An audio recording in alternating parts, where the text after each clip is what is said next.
Matrices. Today we will learn about the property of scalar multiplications, product of two matrices, and property of multiplication of matrices. If there are two matrices A and B in same order and K is any scalar, any real number, then Ka plus B equal to Ka plus Kb, and K plus L equal to into A equal to Ka plus La, where K and L are two scalar quantity and is any matrix. Product of two matrices A and B is defined if and only if the number of column in A equal to number of rows in B, or if A equal to Aij Mn and B equal to Bij n into P, then you can write it as M into N into P. Then the middle terms N equal to N, if are equal, then multiply is exist. If those elements are not equal, then there is not possible any product.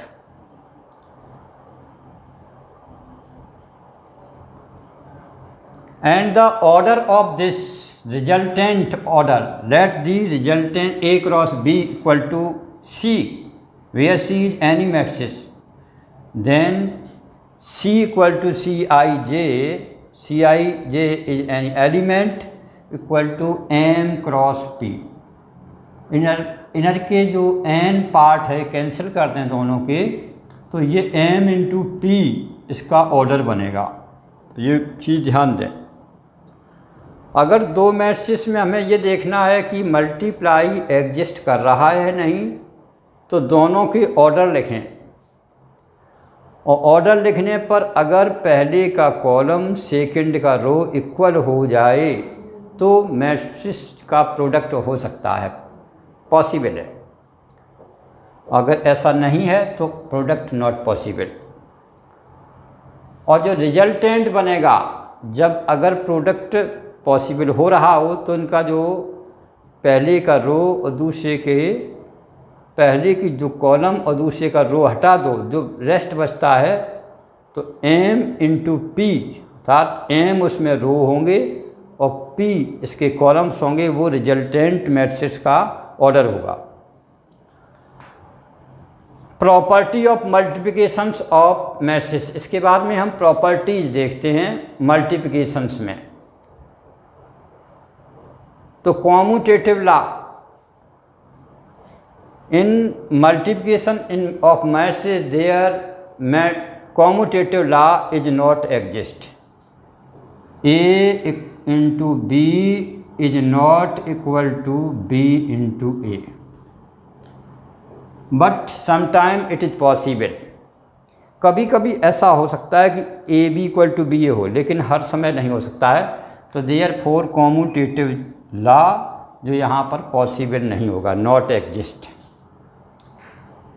और not exist, ये संतुष्ट नहीं होता है। Associative law, if there are three matrices A B and C and A cross B cross C equal to बन जाएगा A cross B cross C। था इनका किन्हीं दो का प्रोडक्ट पहले कर लें और पहले का बाद में, तो ऐसी स्थिति में दोनों का प्रोडक्ट बराबर होता है, लेकिन ऑर्डर सेम होना चाहिए। इसी क्रम में लेंगे। Distributive law if A, B, C are the three matrices, then A dot B plus C, if exists, then it is equal to A dot B plus A dot C.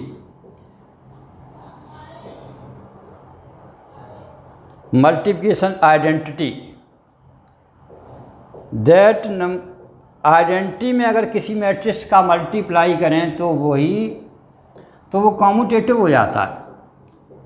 It implies that A I equal to I A I और equal to A if A and I are the square matrix of same order. If A and I are square matrices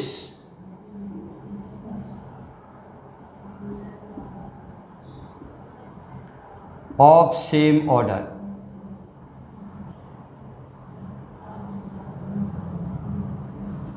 तो इन पॉइंटों को ध्यान देखते हुए अब हम कुछ एग्जाम्पल के माध्यम से इनको समझने की कोशिश करेंगे।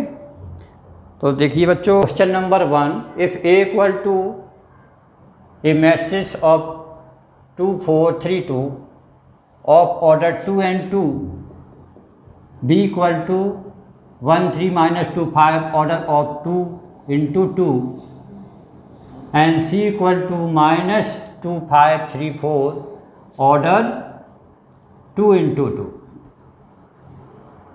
These all points are given. Then find the value of 3a minus c. तो 3 एक स्केलर क्वांटिटी है, a में मल्टीप्लाई करना है।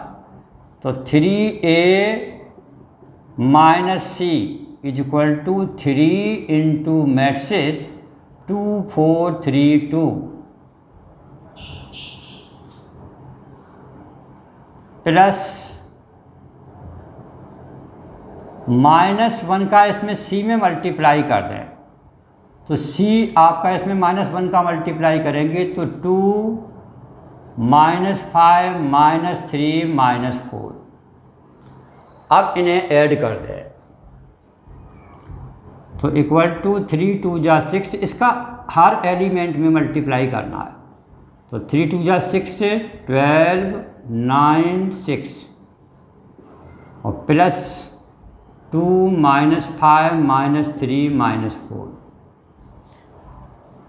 इन दोनों को सॉल्व करने से 6 क्रॉसपॉन्डिंग एलिमेंट का सम करना। 6 + 2 8 12 - 7 5 7 9 - 3 6 6 - 4 2। इस प्रकार से ये मैट्रिक्स का रिजल्टेंट बन जाएगा 2 ऑर्डर 2 का, ये आंसर बनेगा। तो यहाँ पर तुमने देखा स्केलर प्रोडक्ट हुआ है और माइनस को सॉल्व करने के लिए पहले माइनस का इसमें अंदर मल्टीप्लाई कर दिया ईच एलिमेंट में और उसके बाद में हमने प्लस कर दिया। इस प्रकार से क्वेश्चनों को सॉल्व कर सकते हो। अब एक प्रोडक्ट का क्वेश्चन और देख लीजिए जो है a into B, a into B निकालना है। वैसे निकालने के लिए देखिए a इंटू बी, तुम जानते हो कि a का जो ऑर्डर है, order of a equal to है 2 × 2 और order of b equal to है 2 × 2। अगर इनको हम ऑर्डर को क्रम में लिखें 2 × 2 2 × 2 तो ये इनर पार्ट जो है ये इक्वल हो रहा है। फर्स्ट मैट्रिक्स का number of column second matrix के नंबर ऑफ रो के बराबर है। Therefore multiplication will be defined. तो डिफाइंड है तो हम मल्टीप्लाई कर सकते हैं, कर दीजिए a into B equal to 2 4 3 2 into 1 3 -2 5। अब इनका प्रोडक्ट में ये देखिए इस किस प्रकार से होता है, ये इम्पॉर्टेंट है। हम करते हैं मल्टीप्लाई इसका फर्स्ट की रो और इसका ये कॉलम, रो मल्टीप्लाई कॉलम। तो देखिए मल्टीप्लाई आपने किया 2 का 1 में, 2 × 1 प्लस लगाएं और 4 × -2, 4 × -2। देखिए इसका रो इसका ऑर्डर, तो ये कॉलम तो 1 × 1 A11, तो ये 1 1 में पहले का रो होगा, दूसरे की कॉलम होगा, उनका प्रोडक्ट का प्लस होगा।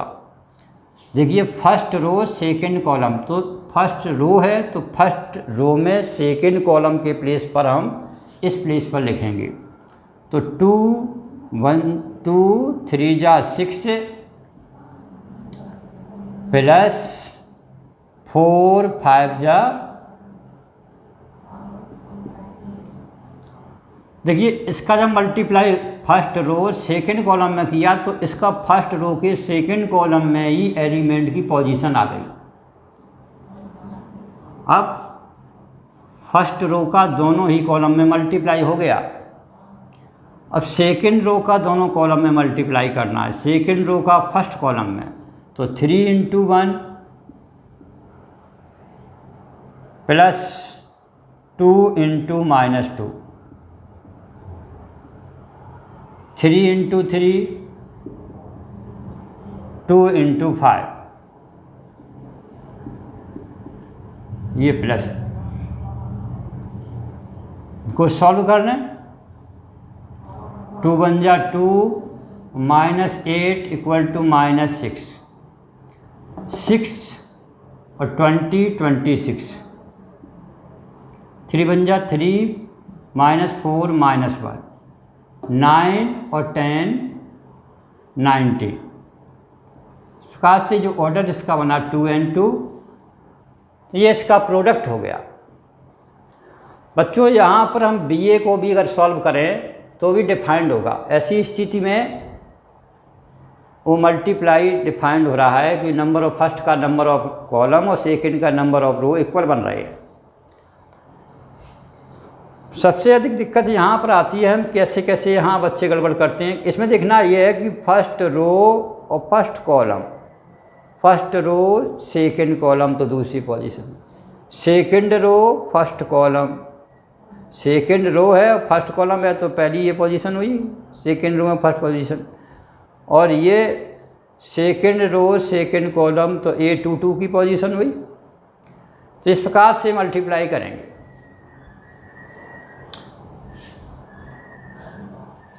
तो ये क्वेश्चन समझ में आया होगा।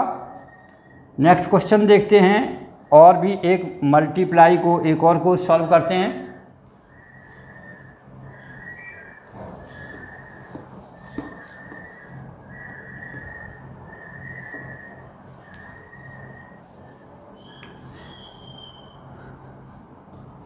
क्वेश्चन नंबर 3 का सेकंड पार्ट देखते हैं।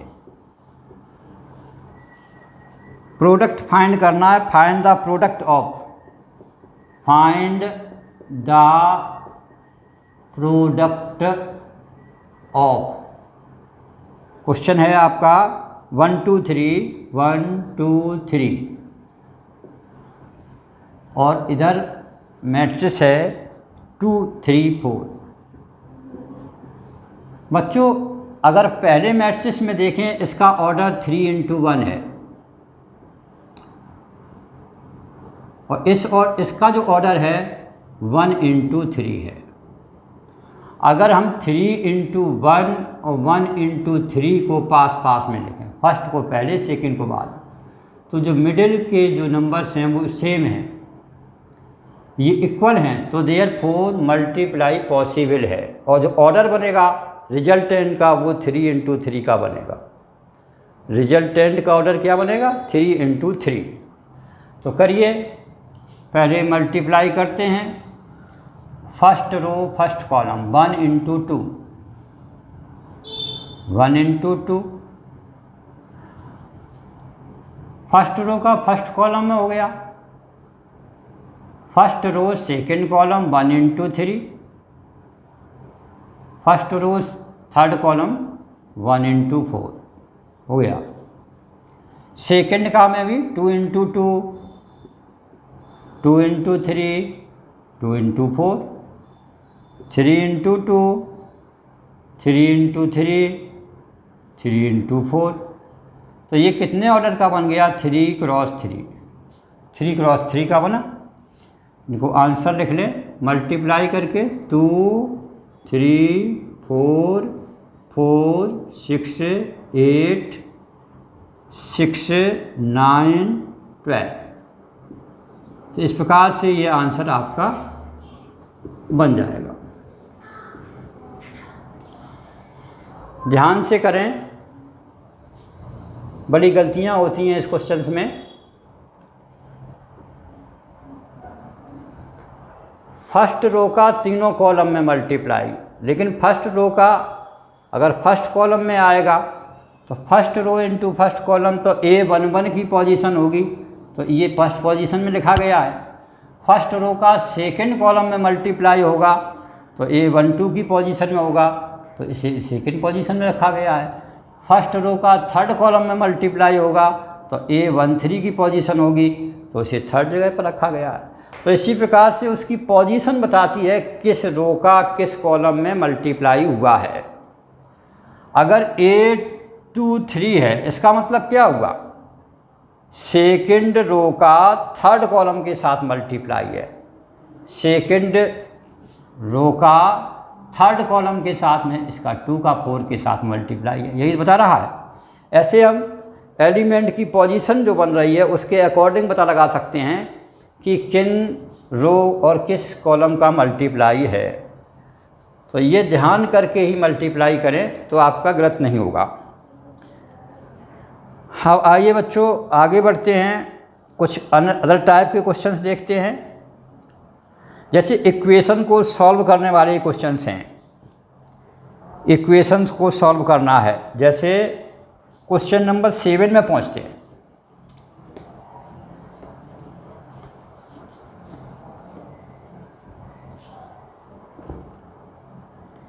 क्वेश्चन नंबर 7 में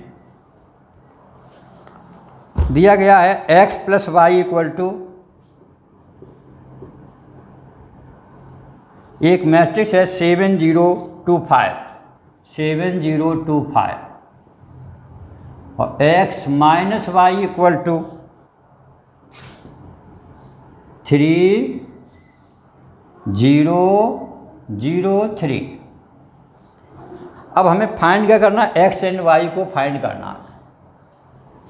तो x और y को फाइंड करने के लिए अगर इन दोनों इक्वेशन को ऐड कर दें, ये फर्स्ट है ये सेकंड है, तो ऐड करने से क्या मिलेगा? एडिंग, ये दोनों कट जाएंगे, ये दोनों कट जाएंगे, और 2x इक्वल टू, अब इन दोनों को ऐड करने के लिए क्रॉसपॉन्डिंग टर्म को ऐड करना, 7 3 10 0 2 और 8, ये आया। अब x को फाइंड करने के लिए 2 का ट्रांसपोज किया, 1/2 10 0 2 8, 2 से डिवाइड कर दिया तो कितना आया? 5 0 1 4। तो ये x की वैल्यू आ गई। जब x की वैल्यू आ गई तो हम इसकी वैल्यू इक्वेशन नंबर फर्स्ट या सेकेंड में रख दें। Put this value in equation first, करिए 5 0 1 4 प्लस y इक्वल टू 7 0 2 5। इसका ट्रांसपोज कर दो तो y इक्वल टू 7 0 2 5 माइनस 5 0 1 4। इसे हम क्या लिखेंगे? 7 0 2 5 प्लस, अब माइनस के अंदर मल्टीप्लाई कर दो, -50 -1 -4, तो ये क्या बनेगा 7 - 5 2 0 1 और 1। इस प्रकार से ये रिजल्ट आ जाएगा किसका, y का। हम दोनों ही आंसर निकाल चुके हैं। x = आपका निकला है 5014 और y = निकला है 2011। इस प्रकार से ये आंसर आपके आ जाएंगे।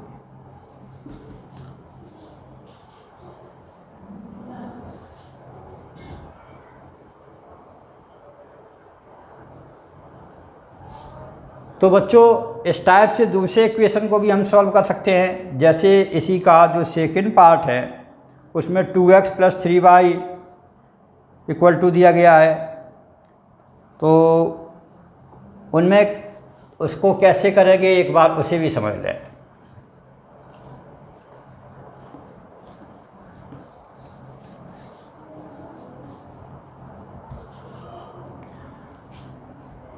क्वेश्चन नंबर 7 का second part, 2x + 3y = 2340 equation 1 and 3x + 2y =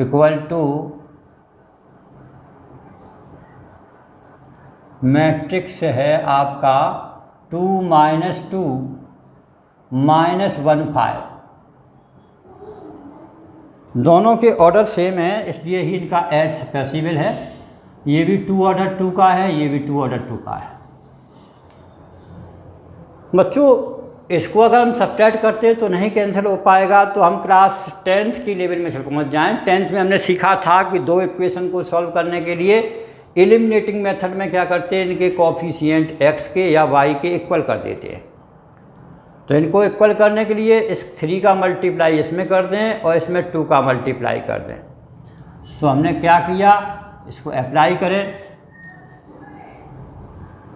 multiplying by 3 in equation first and 2/2 in equation second. करिए, ऐसा करने से 3 का इस पर मल्टीप्लाई होता है तो 6x + 9y = जब इधर मल्टीप्लाई हुआ तो साइड में भी होगा, तो 6 9 12 0, ये इक्वेशन नंबर 3 बन गया। इसका मल्टीप्लाई करें 2 का इसमें पूरे में, तो यहाँ 6x + 4y = क्या बनेगा, लिख लीजिए। तो इसमें 4 - 4 - 2 10, ये इक्वेशन नंबर 4 है। अब दोनों में देखते हैं कि इसमें x वाले टर्म है उसके दोनों के कोफिशिएंट सेम है, 6 6 है, तो सेम साइन है, इसलिए सब्ट्रैक्ट करने से कट जाएगी। सब्ट्रैक्टिंग, तो सब्ट्रैक्टिंग करने पर ये साइन चेंज हो जाएंगे और ये माइनस में चला जाएगा, तो ये दोनों कट गए, बचता कितना है 5y। सब्ट्रैक्ट कर दें, डायरेक्टली भी कर सकते हैं, तो 6 में से 4 गया, 2 9 और 4 ऐड हो जाएगा, माइनस माइनस प्लस, 9 4 13। अब ये देखिए 12 में 2 ऐड हो गया, 14, 0 में से 10 चला गया, -10। ये आपकी वैल्यू किसकी है, y की वैल्यू है, 5y की। तो देयरफॉर y = क्या बन जाएगा, आप इसमें देख लीजिए, 1/5 या 2/5, 13/5, 14/5, -10/5। ये y की वैल्यू निकल आई। अब हमें x की वैल्यू और निकालनी है। बच्चों इसकी वैल्यू को अगर इसमें पुटअप करेंगे थोड़ी दिक्कत आएगी, इसलिए अब हम क्या करेंगे, x को पहले कैंसिल किया था, अब हम y को कैंसिल कर लेंगे। y को कैंसिल करने के लिए 2 का मल्टीप्लाई ऊपर और 3 का मल्टीप्लाई नीचे कर दें। तो यही प्रोसीजर फिर से आगे करें तो हमारा क्या बन जाएगा, जा करके मल्टीप्लाई करिए, अगेन मल्टीप्लाई,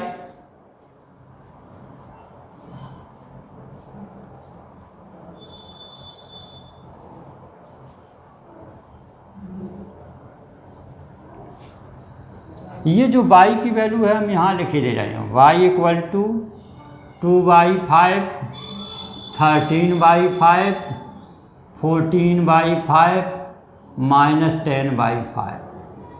अब x की वैल्यू निकाल लें। तो इसके लिए हमने क्या किया, again equation first multiply by 2 and equation second multiply by, ये तो फर्स्ट था, मल्टीप्लाई बाई 3। करिए, इसमें 2 का करोगे तो 4x plus 6y equal to 4, 6, 8, 0। Equation number 4 तक हो गए थे, ये 5th बन गया। इधर 3 से करेंगे तो 9x plus 6y equal to, इधर 3 से मल्टीप्लाई किया है तो 6 से -3 और 15, इक्वेशन नंबर 6। अब इन दोनों को हम अगर सब्ट्रैक्ट कर दें तो माइनस माइनस ये कट जाएंगे, तो माइनस का 5x इक्वल टू, सब्ट्रैक्ट करें तो 4 में से 6 गया -2, 6 में से 6 ऐड हो गया 12, 8 में 3 ऐड हुआ 11, 0 में से -15 गया -15। तो x की वैल्यू क्या आ जाएगी, देयरफॉर x इक्वल टू 1/-5 -2, 12, 11, -15। तो इसे हम और भी सिंप्लीफाई करें तो ये बन जाएगा 2/5, 12/5, 11/-11/5, 15/5। तो इस प्रकार से ये x की वैल्यू बन गई और y की वैल्यू हम पहले निकाल चुके थे। 2/5 -12/5 -11/5 15/5। तो ये आपके आंसर बन जाएंगे। इस प्रकार से हम क्वेश्चन को सॉल्व कर सकते हैं। इक्वेशन को कैसे सॉल्व किया गया इसी तरीके से देखें। कोई न्यूमेरिकल मिस्टेक हो सकती है, उसे करेक्शन कर लेना, लेकिन वे तरीका है वो ये हो जाएगा आपका।